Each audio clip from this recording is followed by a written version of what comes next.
बिस्मिल्लाहिर्रहमानिर्रहीम, अस्सलाम वालेकुम। इमरान खान ने एक जुमला एक दफ़ा कहा था कि मैं इनसे नहीं जीतूंगा, ये नवाज़ शरीफ मुझसे हारेगा। तो बाज़ औक़ात ये होता है कि इंसान डटा रहता है, खड़ा रहता है और वो मजबूर करता है अपने मुखालिफ को कि वो हार जाए। यानी जिस तरह मिसाल के तौर पर, सियासी तौर पर अगर देखें तो मिसाल तो थोड़ी जंग की है, मगर अफ़गानिस्तान की तरफ से अगर आप देखें, अमेरिका अफ़गानिस्तान में आया, कितना अरसा वहाँ पर रहा, तो वो 20 साल जंग लड़ के भी वो जीत नहीं सका।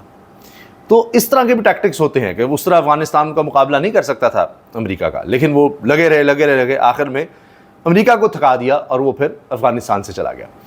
तो ऐसे लगता है कि इमरान खान ने वो स्ट्रेटजी अपनाई हुई है कि डटे रहना है, लगे रहना है, पीछे नहीं हटना, हथियार नहीं डालने, हार नहीं माननी और अपने मुखालिफिन को थका देना है। हत्ता कि हामिद मीर साहब ये कहते हैं, इमरान खान चाहते हैं कि इन पर फौजी अदालतों में मुकदमा चलाया जाए, क्योंकि इन अदालतों से जो सज़ा सुनाई जाएगी इसका खमियाजा पूरी हुक्मरान अशराफिया भुगतेगी। इमरान खान इस हद तक ख़तरनाक हो चुके हैं कि अपनी सज़ाओं को हथियार बनाकर हुकूमत को तमाशा बना रहे हैं। यानी सज़ाएँ इमरान खान को दी जा रही हैं, लेकिन वो जिस तरह से सज़ा काट रहे हैं, जिस तरह डटे हुए हैं, जिस तरह से उनके खिलाफ केसेस बनाए गए, तोशा खाना वो आलमी सतह पर मजाक बन गया। इद्दत केस, इस्लाम की 1450 साल तारीख में कभी किसी पर इस तरह का केस नहीं बना, इतना शर्मनाक, उसमें सजा दे दी, वो केस भी फिर फारिग हुआ। आज कोई भी हुक्मरान शराफिया में से कोई भी उस केस को डिस्कस नहीं करता, उसका नाम नहीं लेता, मुंह छुपाते फिरते हैं, क्योंकि आलमी सतह पर यह बात हुई, अमेरिका तक में उस पर सवाल हुए, अक़वाम मुत्तहिदा में। इसी तरह साइफर केस का आपने कभी जिक्र सुना है? यही वो केस थे ना, सोच समझ कर बनाए गए थे, बड़ा प्लानिंग करके बनाए गए थे, सारा कुछ किया था कि किस तरह सजाएं देनी है, सुबह से लेकर रात तक अदालतें लगाई गई थी और आपने देखा एक एक केस किस तरह से ख़त्म हुआ। अब आगे केस ही नहीं चलाया जा रहा, जबकि 26वीं आईनी तरमीम आ चुकी, जजेस लगाए जा चुके, इंपोर्टेड जज लाए गए, कायम मकाम लगाए गए इस्लामाबाद हाई कोर्ट में। उन्हीं जजों से मलिक रियाज को उसी केस में रिलीफ मिल जाता है, उनकी जायदादें नीलाम होने से रुक जाती हैं, सबके सामने है सारा कुछ, फिर भी केस नहीं चल पा रहा। तो इमरान खान कहता है ठीक है, फिर सज़ाएं देनी है दो, सिर्फ यही नहीं, आगे जाकर और सज़ाएं दे लो, क्योंकि ये सारी सज़ाएं वो वक्त दूर नहीं है कि मौजूदा अशराफिया को, हुक्मरानों को इसका खमियाजा भुगतना पड़ेगा। और अभी तो अवामी सतह पर वो भुगत रहे हैं, अवाम में जो उनके बारे में सोच है वो सबके सामने है। आलमी सतह पर देख लीजिए इस बारे में क्या सोच पाई जाती है। वो समझ रहे हैं कि वो इक़्तिदार पर जब तक काबिज़ हैं तो काम चल रहा है, ठीक है, आगे भी इसी तरह से रह लेंगे।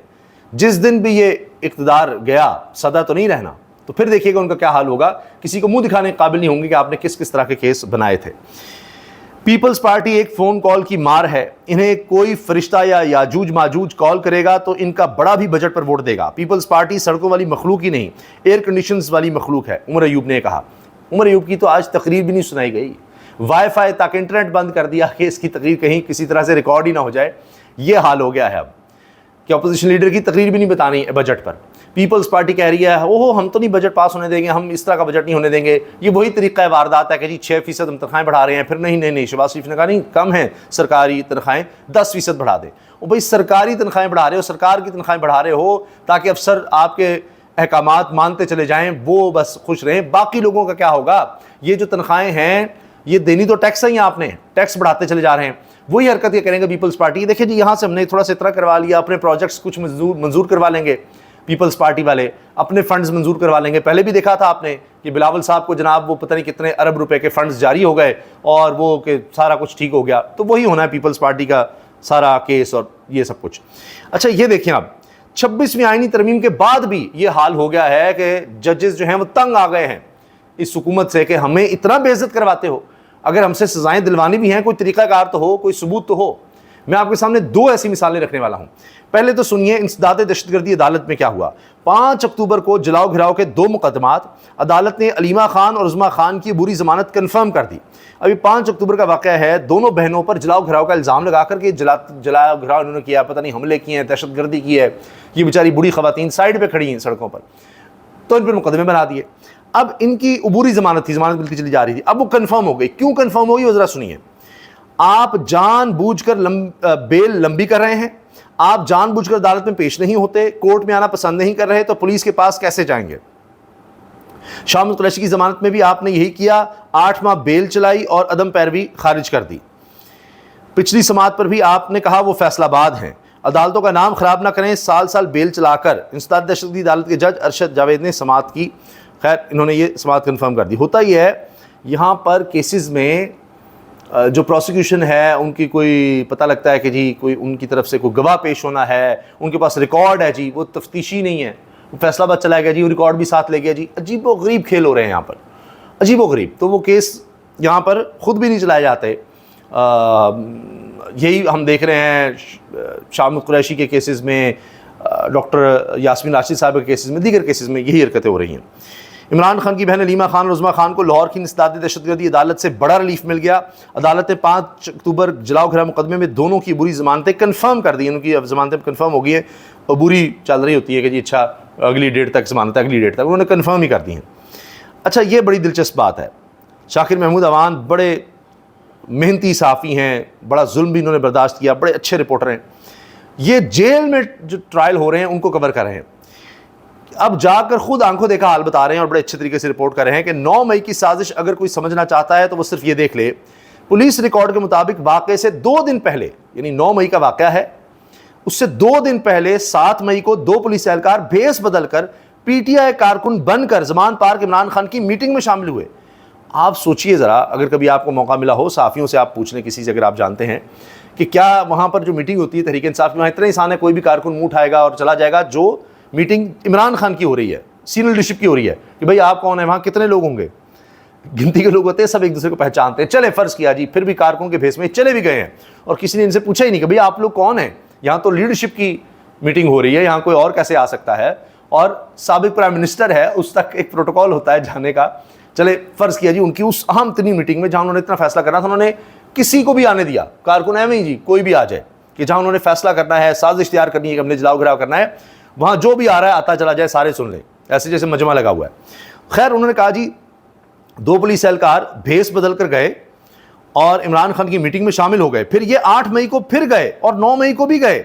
बुरहान मुअज़्ज़म मलिक जो वकील हैं, उन्होंने इन 2 पुलिस एहलकारों को ऐसा नंगा किया कि कमरे अदालत में कई लोगों के चेहरे देखने वाले थे कि क्या हो गया। भाई 11 को ये जाकर बता रहे हैं कि अच्छा जी ये सारी प्लानिंग में ना इमरान खान और दीगर लोग शामिल थे। 7 को ये गए, 8 को गए, 9 को भी गए।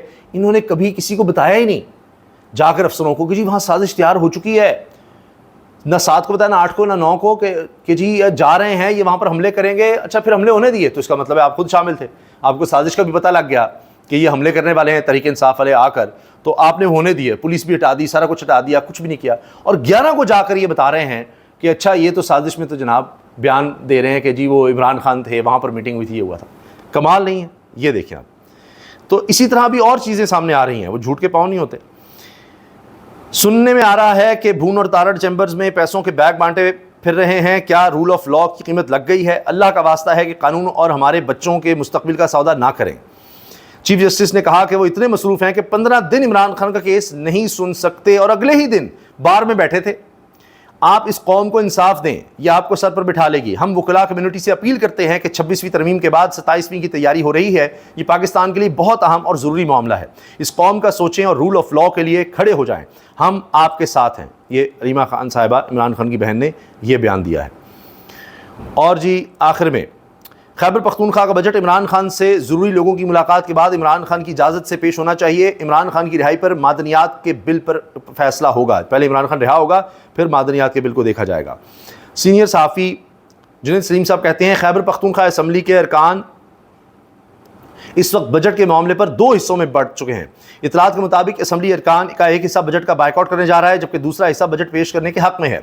यहाँ बदनीयती ये है कि बजट पेश करने के बाद इमरान खान को कहा जाएगा कि अब अगर बजट पास ना किया तो हुकूमत ख़त्म हो जाएगी। चूँकि अब बजट पेश हो चुका है, इसलिए बजट पास करने दिया जाए।